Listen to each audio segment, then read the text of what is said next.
I was asked to talk about debt and the future of democracy. I didn't actually make up the title, but it could work. And it ties together two threads of things which I had been thinking about for a long time and actually spent a lot of my time trying to keep apart. You know, I thought the Occupy movement was about creating new forms of direct democracy, and the debt book was completely different. I actually was pretty determined not to impose my ideas about debt on the movement because it seemed obnoxious to try to become the intellectual vanguard and sort of impose my ideas as the ideology of a social movement. It also seemed obnoxious to use a social movement to sell a book. So, you know, I kept not bringing up debt in Occupy meetings. The things kept converging, and I spent a lot of time wondering why. I think it has something to do with changes in the nature of American capitalism. I'm throwing away my notes here. I thought I was going to organize this in a totally different way. When we first decided to have an occupation in Zuccotti Park, we really weren't sure who was going to show up. There had been previous attempts to actually have occupations even in Zuccotti Park, where about 5 people showed up. But this time there were a lot. And we quickly tried to assess who they were and why they were there.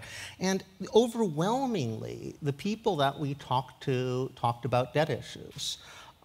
They were mostly students or recent graduates. They all had kind of the same story. They said, well, you know, we were the good kids. We were people who they mostly came from modest backgrounds. They were smart, they studied hard, they worked hard, they got into college, they took out the loans because that's what you have to do in America. They did everything they were supposed to do. They graduate and the economy collapses because this bunch of bankers, you know, didn't play by the rules at all. Yet the bankers who lied and cheated and destroyed the world economy, they get bailed out by the government.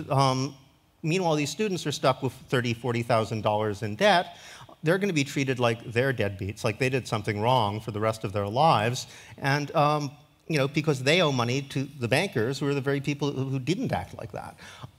So there was a profound feeling of injustice, and that sort of feeling of outrage, like, you know, why are you telling me that I'm a failure? Even though it came out that that was the big issue people were organizing around, we got enormous support from organized labor. And this is really interesting because traditionally this had not been the case.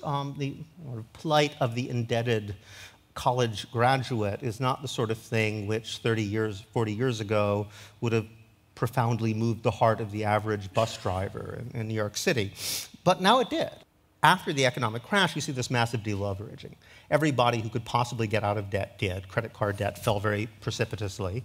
In the same way you saw mortgages being paid off. Everybody was trying to get out of debt. There are two classes of people who really couldn't. One were people with student loan debt. Student loans went up because you just can't get out of student loan debt. It's impossible. Legislation is incredibly punitive. And the other were the working poor, the sort of people who have subprime mortgages. So suddenly there was a newfound alliance. I mean, the American political system is essentially a system of institutionalized bribery. When we were talking about the 99% and the 1%, that was what we were really getting at. It's not just a notion of social class, which of course is something you couldn't talk about at all in America until just recently. It's also a notion of class power. The 1% are not only the people who've gained all of the economic profits from growth and productivity over the last 30 years or so, they're also the people who make all the campaign contributions. Something like 98% of campaign contributions come from 1% of the population.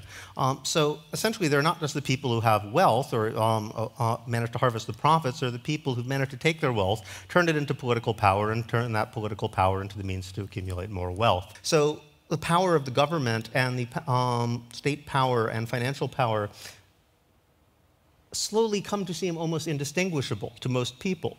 You know, where you have coins, it's usually where soldiers are operating. Coinage is, in fact, a military technology.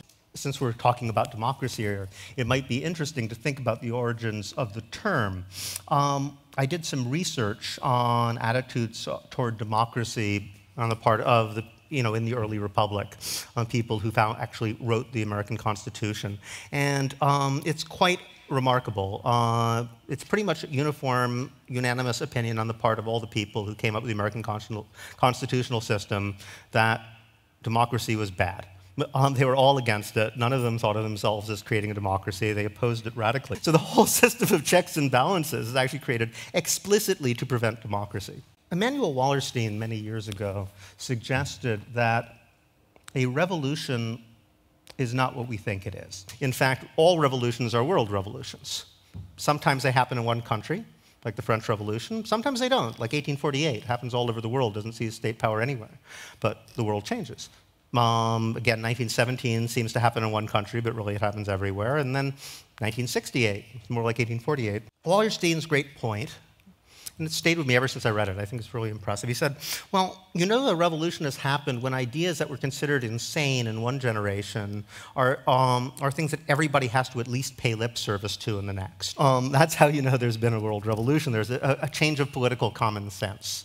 And I think that that's quite possibly what's happening now, and why you can talk about a world revolution, starting with the Arab Spring, sweeping through southern Europe, and eventually ending up in the United States and elsewhere. A democratic movement now is a movement which is horizontally organized, bottom-up, decentralized, based on principles of direct democracy, autonomous direct action. We might well be at a juncture where our very basic principles of what politics is actually about and what the shape of democratic politics might look like are actually undergoing a profound transformation, which the end result we can't at this point possibly know. Actually, I asked Wallerstein in 2011, okay, so are we talking about the world revolution of 2011 yet? And he said, yeah. If you look at the Tea Party, the biggest difference between the Tea Party and Occupy was age. The average age of a Tea Party a person was about 45, and the average age of an Occupy person is about 25. So, you know, we have a group of people who see themselves as the last bastion of the creditor generation, and young people are growing up with nothing but debt, and they have essentially contrasting interests here. Everybody's arguing as if the US debt is a big problem. It's not clear what the problem is supposed to be. And it's all based on this notion that money is sort of like petroleum or something. There's only so much. Somehow it just happens, and then you just need to get it. And of course, this isn't the case at all. And, you know, in fact, American money is circulating government debt, as I say, specifically war debt. And it's not like the Republicans aren't aware of that. You know, first of all, as Dick Cheney famously remarked when the Republicans were running things, Reagan taught us that deficits don't matter. Yeah. You know, they knew perfectly well that debt doesn't matter. And in fact, in contrast, when Bill Clinton actually balanced the budget back in the 90s, Alan Greenspan, the ultra-Anna-Randian Republican, he freaked out. I am advocating some kind of broad jubilee, and I should emphasize to begin with that, you know, this is something that's happened over and over again in world history. It's happened quite recently in some places. Saudi Arabia and Kuwait did it, you know. That was their way of fending off the Arab Spring. So it can be done in conservative, regressive ways, but it can also be done, generally speaking, when large revolutions do occur in world history. You know, debt cancellation is a part of the package. The big question is not whether this is going to happen, because I find that when you talk to more realistic people in the governing classes, usually they'll admit to you that of course it's going to happen. I mean, some mass debt cancellation, how much is up for grabs. You know, this is already happening to some degree. Well, it did happen in 2008, right? I mean, they don't want to tell you this, but like, by some accounts, trillions of dollars, $3 trillion, I think it was, worth of debt was canceled when they had to save American Insurance Group, and, you know, institutions like that. So I think the real struggle is over how it's going to happen. Is it going to be come from below? Is it a demand of popular movements? Is it going to be seen as a gift or presented as a gift from above? Are they going to admit they're doing it? Or are they going to pretend they're doing something else, as they did with the 2008 bailouts? And finally, is it going to be used as a way of preserving existing structures of power and inequality in more or less the same form, or is it going to be used as an opportunity to rethink some basic things about the way our societies work? I kind of had a hunch about this one, that there's been this process almost of Sovietization of capitalism. You know, we all think of the Soviet Union as being this ridiculously inefficient economy because they had this ideology of full employment, so they had to make up all these jobs that didn't actually do anything. Yet, then you look around and you just meet people all the time. You ask them what they do, and they're kind of embarrassed and don't want to talk about it. And if you press them, they'll be like, oh, you know, I'm a human resource consultant. I mostly do I mostly just go to meetings and.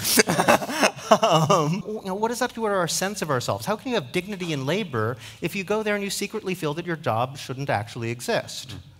I've never met a corporate lawyer who would not, if you press them, admit that they're not really doing anything that contributes in any positive way to society. I mean, it's one of the big debates that we've had is, all right, like say we have a generalized debt cancellation to move to a new mode of more sustainable economy, whatever that might be. Where shall the priority go to, like, eliminating working hours or some kind of form of basic income? Should we go to a 4-hour day as our big emphasis, or would basic income do the same thing? I mean, you might say that like the basic income could well solve the bullshit job problem, if anything could, because a lot of people in these meaningless jobs, they'll say like, I hate myself, I go to work every day and I don't do anything, but I have to do this for my children.